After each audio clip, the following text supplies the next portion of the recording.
بسم اللہ الرحمن الرحیم بسم اللہ الرحمن الرحیم اسم لا ثلاثۃ انواع مفرد مضاف و مشبہ بالمضاف۔ موضوع بحث ہمارا چل رہا ہے لائے نفی جنس۔ آج کا درس یہاں سے شروع ہوتا ہے کہ لا کا اسم کبھی مفرد ہوتا ہے، کبھی مضاف ہوتا ہے اور کبھی مشابہ مضاف۔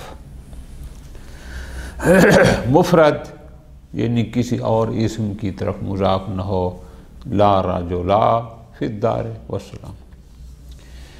بعض اوقات مضاف ہوتا ہے، لا غلام زید فی الدار، یہاں غلام زید کی طرف مضاف ہو کے استعمال ہو رہا ہے۔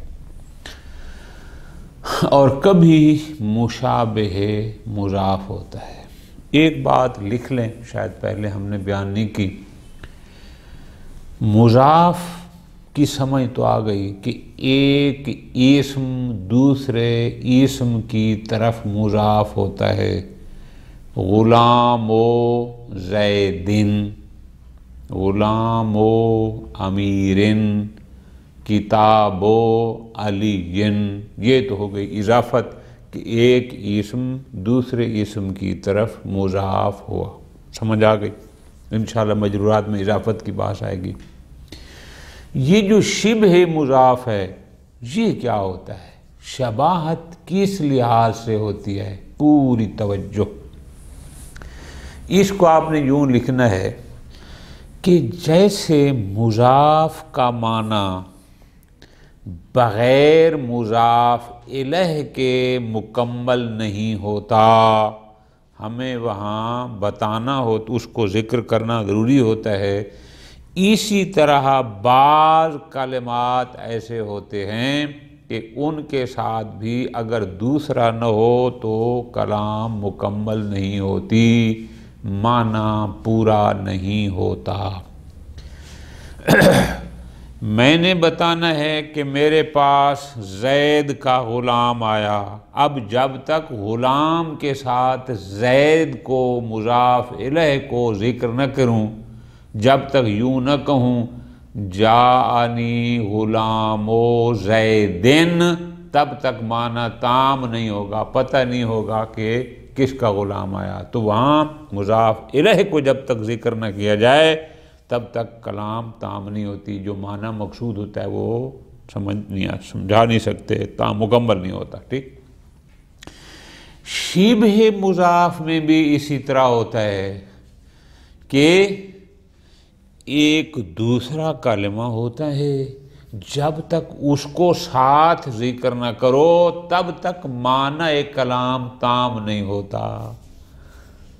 تو اس لحاظ سے اس کی شباہت ہوتی ہے مضاف کے ساتھ، اور ہم کہتے ہیں کہ یہ شبہ مضاف ہے۔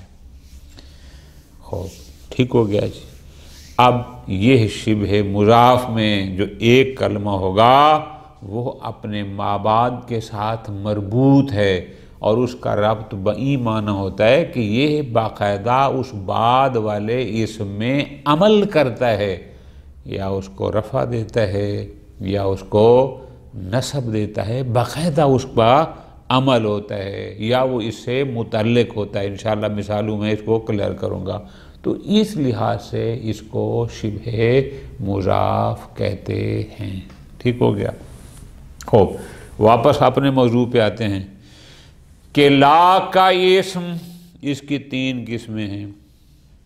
یا مفرد ہوگا، یعنی اسم مفرد، مفرد مقابل مضاف اور شبہ مضاف کے، مفرد مقابل تثنیہ و جمع، ٹھیک، یا مضاف ہوگا یا شبہ مضاف ہوگا۔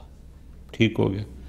اب ہم نے بحث کرنی ہے کہ اگر مفرد ہو تو اس کو کس طرح پڑھنا ہے، اگر مضاف ہو کے استعمال ہو تو اس کا حکم کیا ہے، اور اگر شبہ مضاف استعمال ہو تو اس کا حکم کیا ہے؟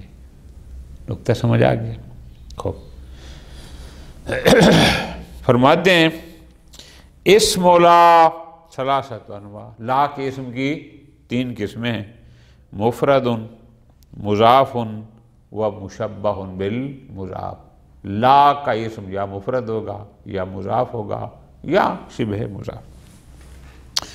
فائدۃ آگے خود فرما رہے ہیں، جو میں نے لکھوایا ہے وہ لکھ لیں، وہ آپ کے لیے آسان ہوگا۔ فرماتے ہیں المراد بالمشبہ بالمضاف، مضاف کی سمجھ تو آ گئی کہ ایک اسم دوسرے اسم کی طرف مضاف ہو، ایک اسم کو دوسرے اسم کی طرف نسبت دی گئی ہے، غلام و زیدن، غلام کو زید کی طرف نسبت دی گئی، اضافت دی گئی، سمجھ آ گئی۔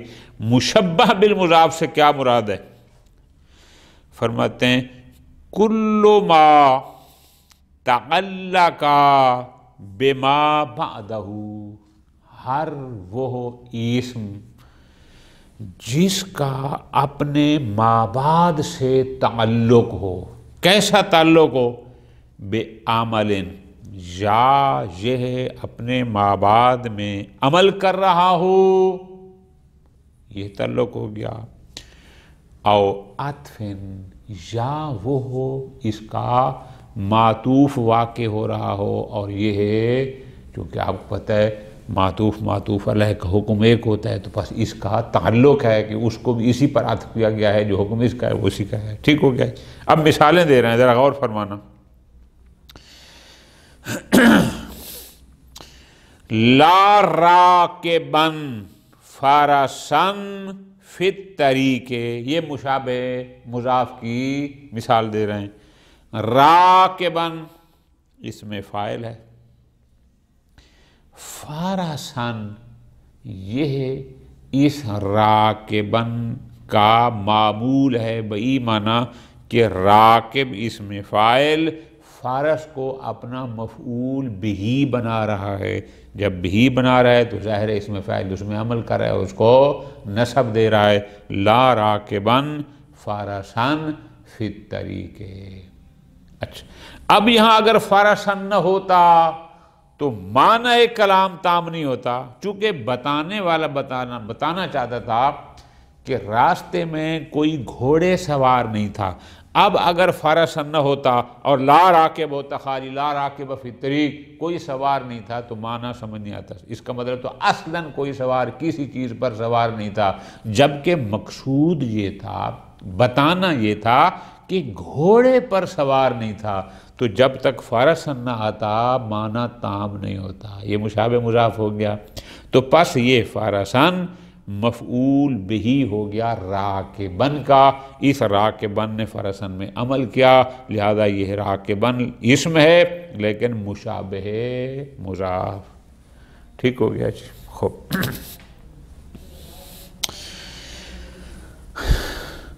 لا ثلاثتن و ثلاثین قلمن عندنا، یہ مثال دے رہے ہیں کہ اگر میں نے بتانا ہے کہ میرے پاس 33 قلم نہیں ہیں، تو ثلاثہ کے بعد جب تک ثلاثین ذکر نہ ہو 33 والا معنی تام نہیں ہوتا۔ اگر میں کہوں لا ثلاثۃ قلم عندنا، بات نہیں بنتی جب تک ساتھ ثلاثین کا ذکر نہ ہو۔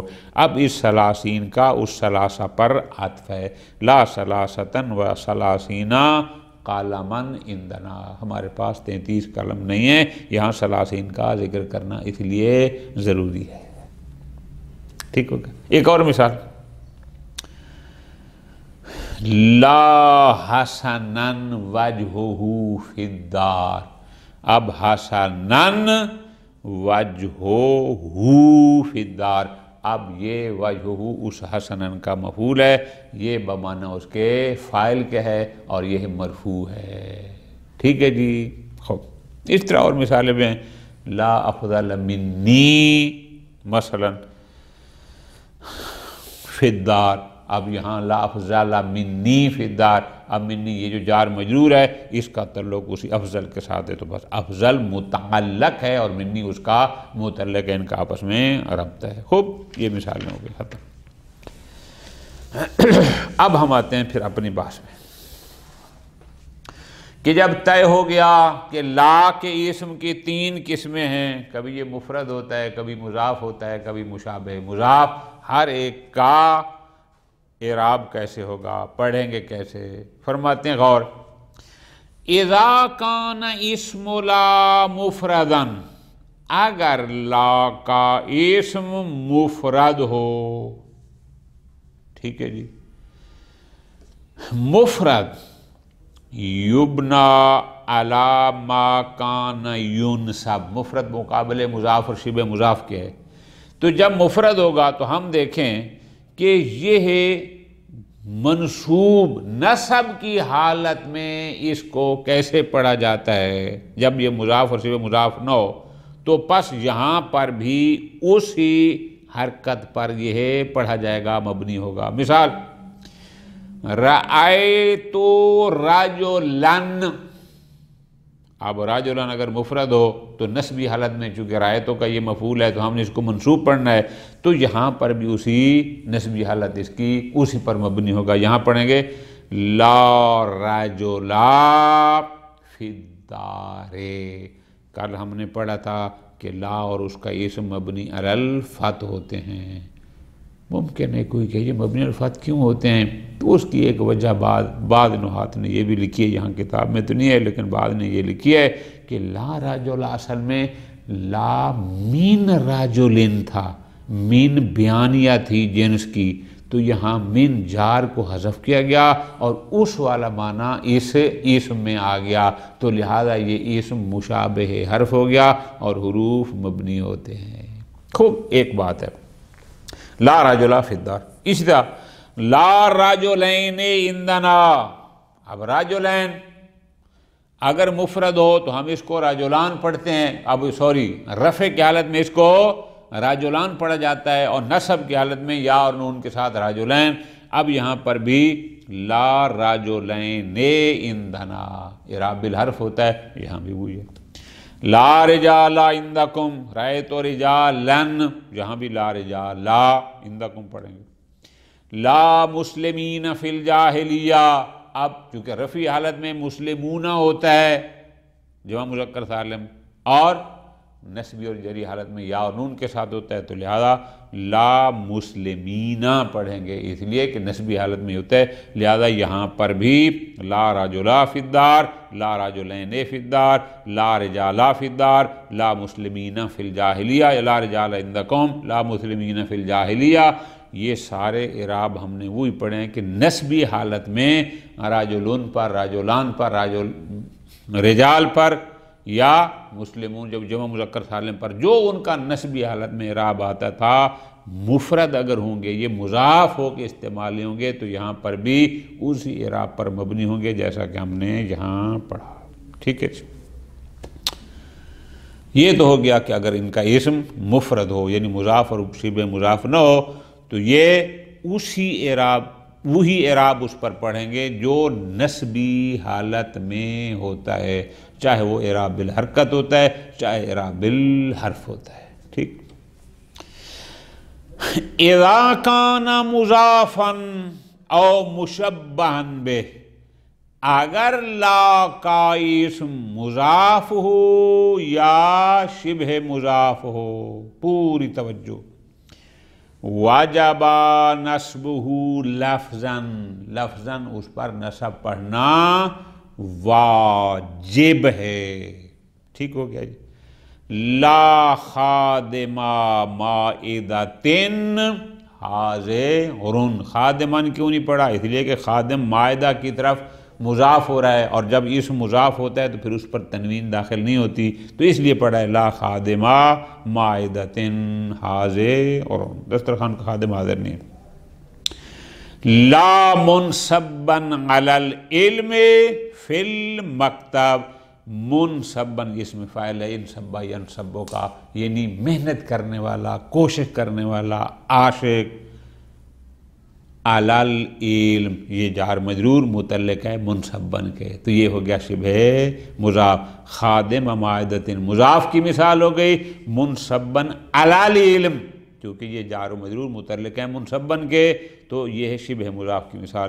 لا منصبن علم، یعنی علم پر کوشش کرنے والا، محنت کرنے والا، جیسے ہوتے ہیں نا جی دل دینا، لا فی المکتب ہے، کوئی مدرسہ میں نہیں ہے، اسکول میں نہیں ہے۔ خوب، اب ہمارا محل شاہد تھا لا منصبن علل انصب ینصب، کوشش کرنا، محنت کرنا، ٹھیک ہو گیا جی۔ علل علم، چونکہ یہ علل علم جار مجرور سے اس کا تعلق ہے، چونکہ یہ اس کے متعلق ہوتے ہیں، یہ شبہ مضاف ہے، ٹھیک ہو گیا جی، ختم۔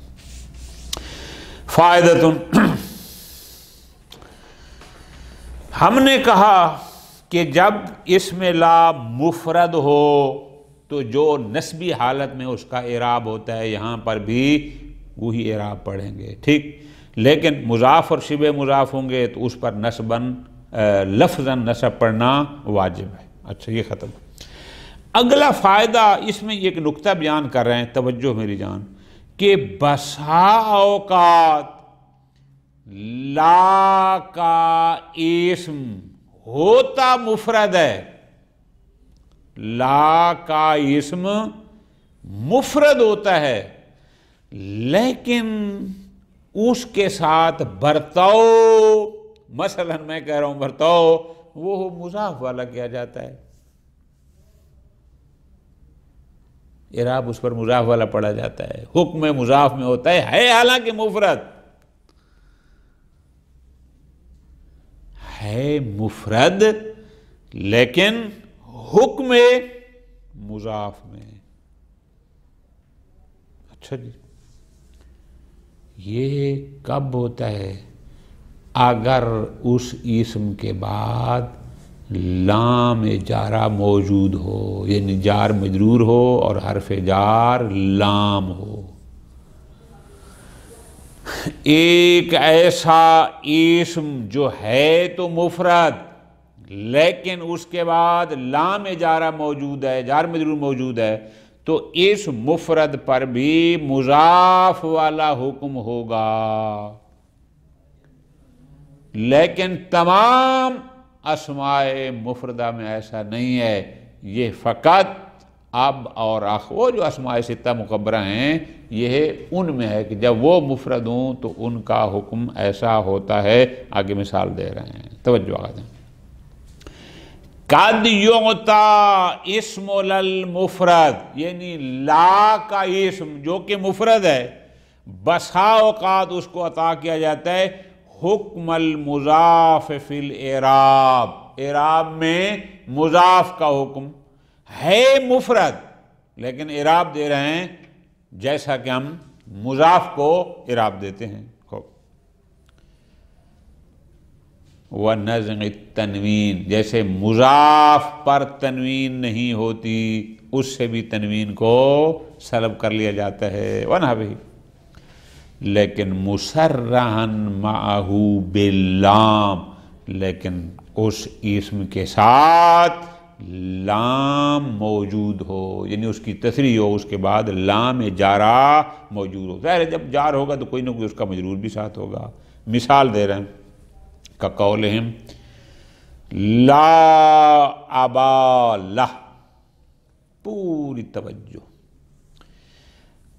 لا ابن لہ پڑھنا چاہیے تھا نا ہمیں، اس لیے کہ اب اس میں مفرد ہے، مضاف بھی نہیں ہو رہا تو تنوین کے ساتھ پڑھیں، لیکن اس کے باوجود بھی ہم پڑھ رہے ہیں لا ابا، با کے ساتھ الف پڑھ رہے ہیں جو نسبی حالت میں لکھی جاتی ہے، لیکن تنوین نہیں پڑھ رہے، او مضاف والا حکم اس پر لگا رہے ہیں، تنوین اسے ہٹا رہے ہیں۔ لا یدے لکا، یدین یہ تھا، یدین کو اگر مضاف کرتے تو نون تثنیہ گرانی تھی، یہاں مضاف بھی نہیں ہے اور ہم کہہ رہے ہیں لا یدے لکا، یعنی ہے اب مضاف نہیں ہے، یدین مضاف نہیں ہے، لیکن اس پر حکم مضاف لگا رہے ہیں، لا یدے یہاں پر نون تثنیہ اس کی گرا دی، اسی طرح لا ابا اس سے بھی تنوین کو گرا دیا۔ بات سمجھ آ رہی ہے؟ پھر فَتُجْعَلُ اللَّامُ وَمَجْرُورُهَا فِي مِثْلِ هَذِهِ الْحَالِ، تو ایسی صورت میں وہ جو اسم کے بعد جار اور مجرور موجود ہے اس کو قرار دیا جائے گا صفتاً، وہ اس اسم کی صفت ہوگا، لا خبراً، نہ کہ وہ اس لا کی خبر۔ یہ نقطہ یاد رکھنا ہے، وہ ان کا اسم ہوگا، خبر نہیں ہوگی۔ وَيَكُونُ الْخَبَرُ مَحْذُوفًا، اور خبر وہاں ایسے مورد میں محذوف ہوگی۔ ٹھیک ہو گیا؟ دوبارہ سمجھ لیں کہ بعض اوقات لا کا اسم مفرد ہوتا ہے، مفرد کا مطلب ہے مضاف یا شبہ مضاف نہیں ہوتا، لیکن اس کے باوجود بھی اعراب میں اس پر مضاف والا حکم ہوتا ہے، تنوین بھی اس سے گرا دی جاتی ہے، لیکن وہ وہاں ہوتا ہے جہاں اس کے فوراً بعد لام جارہ موجود ہو، تو پھر وہ جو جار مجرور ہوگا اسم کے بعد وہ اس اسم کی خبر نہیں ہوگی، بلکہ وہ اس اسم کا صفت واقع ہوگی اور خبر ان کی محذوف ہوگی۔ ٹھیک؟ آیا ہر اسم میں ایسا ہو سکتا ہے؟ جواب نہ، ہوا مقصور فی المفردات علی الاب والاخ، یہ فقط اور فقط اسماء ستہ مقبرہ میں سے اب اور اخ کی بات ہے۔ ٹھیک ہے جی، کہ جب اب اور اخ ایسا ہوں گے تو یہ ہے اس کی بات ہے، جب وہ بھی مفرد واقع ہوں۔ مفرد سے مراد یعنی مقابلے تثنیہ و جمع کا قول شاعر۔ اب اس پر شاہد پیش کر رہے ہیں۔ شاہد کیا ہے؟ شاعر کہتا ہے اخاکا اخاکا ان من لا اخا لہ کسائن الی الہجاء بغیر سلاح۔ اخاکا اخاکا، اپنے بھائی کوئی مدد کر یا اپنے بھائی کے ساتھ دوستی کر یا اپنے بھائی کے ساتھ رہ، جو بھی اس کا معنی لیں، اخاکا اخاکا ان من لا اخا لہ، تحقیق کہ جس کا بھائی نہیں ہوتا، کا سائن الی الہجاء، وہ اس شخص کی مانند ہے کہ سائن الہجاء، ہجا کہتے ہیں جنگ کو، کہ جو جنگ کی طرف جا رہا ہے بغیر سلاح، بغیر اسلحہ کے۔ خوب، اب اس میں ہمارا محل شاید تھا کہ شاعر نے کہا لا اخا لہ، آخ کی الف بھی لکھی لیکن تنوین اس کی نہیں لکھی، جیسے اضافت میں تنوین نہیں ہوتی، مضاف والا حکم لگایا۔ ٹھیک ہو گیا جی؟ ہمارا محل شاید یہ تھا، اور لہو اس اخا کا صفت تھی، یہ ہمارا محل شاید تھا۔ وَشَائِعٌ فِي الْمُثَنَّى وَالْمَجْمُوعِ قِيَاسًا فِيهِمَا، البتہ تثنیہ اور جمع میں یہ عام ہے، یہ قیاس ہے، کیا کہ تثنیہ اور جمع مضاف یا شبہ مضاف نہ بھی ہوں تو ان پر مضاف والا اعراب اور جاری کیا جاتا ہے، حکم مضاف میں رکھتے ہیں، یہ جیسے مضاف کی ہم تنوین ہٹا لیتے ہیں ان کی تنوین بھی ہٹا لیتے ہیں اور وہ اعراب پڑھتے ہیں، جیسے کہا جاتا ہے ثوبن لا کمیلہ، کمہ کہتے ہیں آستینوں کو، جس کی آستینیں نہیں تھی، اب کمین نے تھا، نون تثنیہ، حالانکہ یہ مضاف نہیں ہے لیکن پھر بھی نون تثنیہ ذکر نہیں ہوئی، یہ عام ہے۔ خوب، لا کاتبی للامیر، کاتبین تھا جمع، نون اضافت کی وجہ سے گرتی ہے، یہاں کاتبین مضاف نہیں ہوا، مفرد ہے لیکن پھر بھی اس کو یوں ہی پڑھا جاتا ہے لا کاتبی للامیر۔ ٹھیک ہو گیا جی؟ خوب، لیکن للامیر ہو یا لہو ہو، یہ اس کمہ یا کاتبی کے لیے صفت ہوں گے، اس اسم کی خبر نہیں ہوں گے۔ آخر میں ایک جملہ فرماتے ہیں الا انہ اذا ارید جعل اللام و مجرورها خبرا، اگر اسم کے بعد او لام اور لام کے مجرور کو خبر بنانا مقصود ہو کہ اس کو اسم نہیں، اسم کی صفت نہیں بلکہ اس کی خبر قرار دیا جائے، واجبا تو پھر واجب ہے کہ اس کو اس انداز میں پڑھے، لا ابالہ، یعنی با کے ساتھ الف نہیں لکھیں گے، ٹھیک ہے جی، نسبیہ لا ابالہ، جیسے لا رجل فی الدار پڑھتے ہیں، لا ابالہ یوں پڑھیں گے، لا یدین لکا، یدین مکمل پڑھیں گے، پھر نون تثنیہ سے نہیں گرائی جائے گی، وَحَلُمَّا جَرَّا، وصلی اللہ علی محمد وآل محمد۔